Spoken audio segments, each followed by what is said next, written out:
What's up, guys? Welcome back to Boost Brothers Garage. Today, a little change of pace.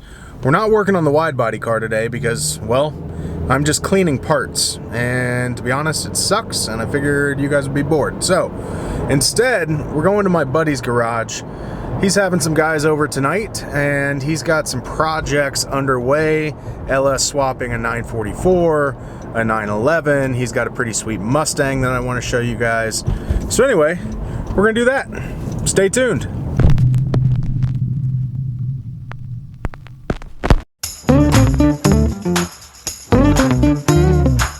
I'm thinking it's time. Gotta get it. Gotta get it. I'm thinking it's time. Gotta get it. Gotta get it. I've been waiting to make a move. Do all the things that I wanna do. I'm done watching it pass me by. I'm thinking it's time. Feel so fine, feel so free. I'm thinking it's time. Gotta get it. What I want, what I need.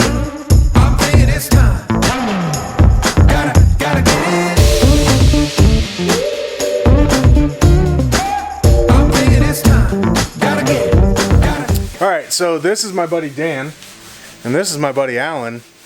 And I met these guys at 944 Fest, and they were cool, and I just decided to insert myself into their circle of friends, which is proof that car guys are awesome.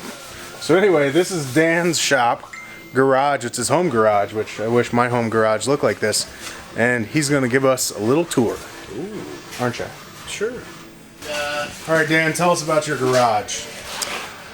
Well, this started out as a 30 by 60 dilapidated building that was here when I moved in, and I decided it'd be the perfect spot to keep all my crap.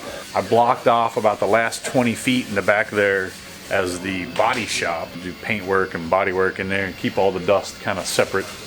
And this has turned into the machine shop, fabrication room, plus, you know, all of JP's junk that he keeps here.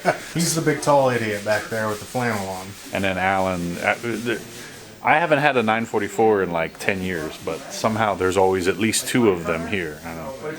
But anyway, this is my project, 64.5 Mustang. Saw it on the video for the fest. It's got an LS swap. But, You know that you're going to get some hate, right? well, that's why I built it, really. I love the hate, really. But it's been a 5-year project, and I love it. I track it, drive it like I stole it, take it to some cruise-ins. What suspension do you have? It's all Anthony Jones, front and rear, coilovers, got a 9-inch from Quick Performance, RPM transmission up in South Bend, built the T56 for me. It's got a LY6 6-liter with a Mast Racing cam in it. That's an iron block? Iron block, LS3 heads and intake. I put down 390, 400 at the rear wheels. And what's the car weigh?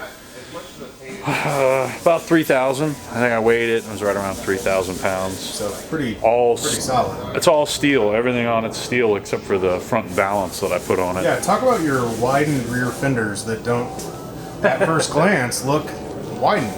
Well, I cut the quarters off because they had some issues when I bought the car, and I wanted to go with a wider tire, so I did some mini tubs.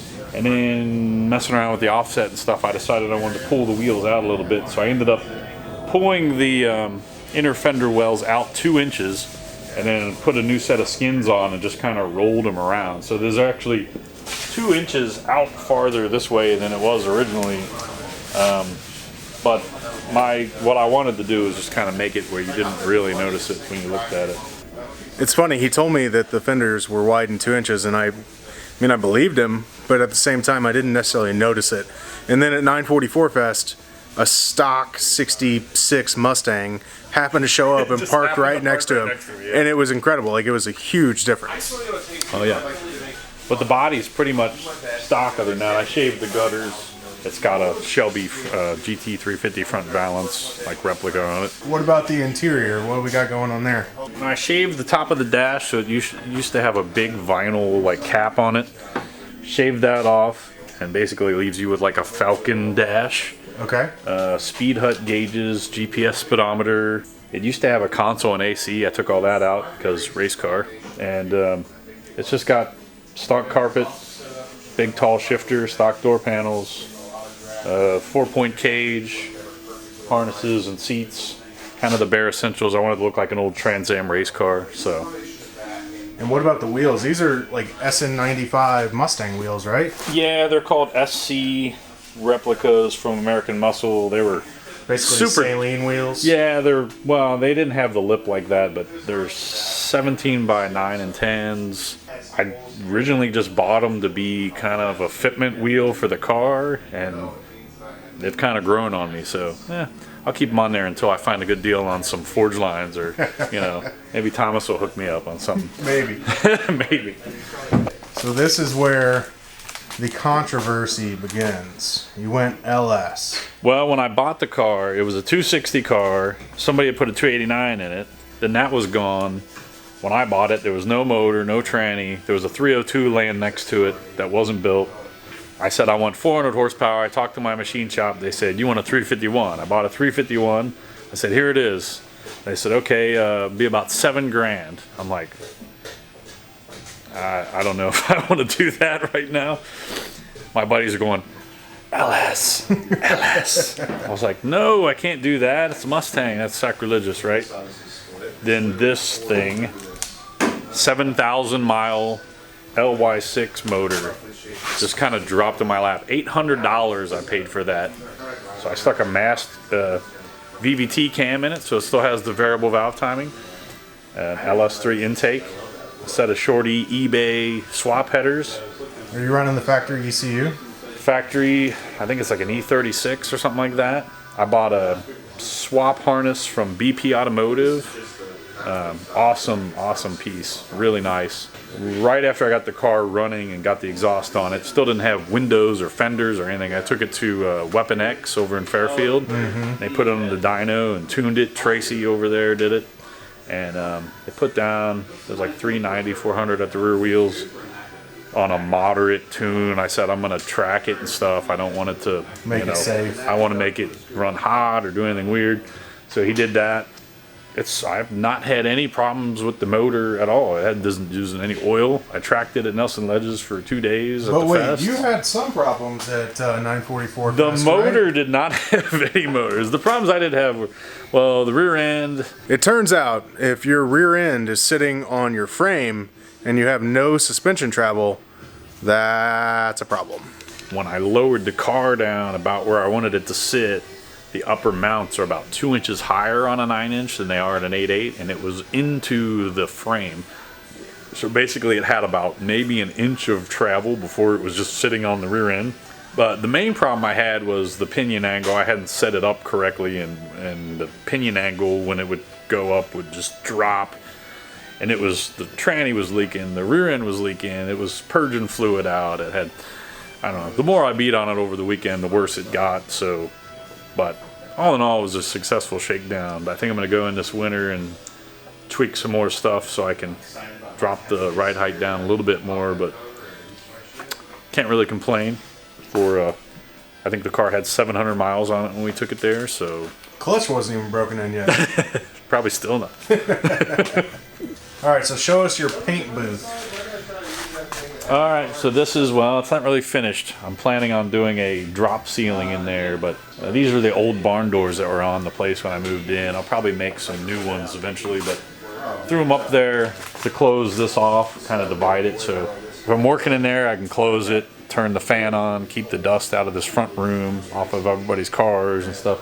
Right now, I'm storing Alan's 911 project in there, and I've got JP's 87 NA 944 with a LS swap, which is, we pulled it out because it blew up, and then it turned into, well, maybe we should paint it, and then it turned into, let's just do everything. It's kind of like a mini wide body project. JP. Hey. Tell us about your 944. Oh, well, Dan affectionately calls this the dumpster fire. Yes. I think it has potential. I found it in a guy's yard who was like a 944 Whisperer Guru. But yeah, basically, it's gone through 3 different versions. The first, I literally made this thing run with all used parts minus the brakes. Got it on the track, did okay. Decided to rebuild the motor, give it a sweet Plastidip paint job, and then I blew up that engine, although it was still pretty badass. Yeah, 3 rods all over the place. Impressive. That was impressive. There was fire out of the fenders. That was cool. And then Dan had this sweet garage that he got set up, and we're like, you know what, we're going to give it a paint job this time. So while I'm here, typical car guy issue where it just spiraled out of control into new engine, paint, wiring, all that stuff. So now I can blow up a nicer car.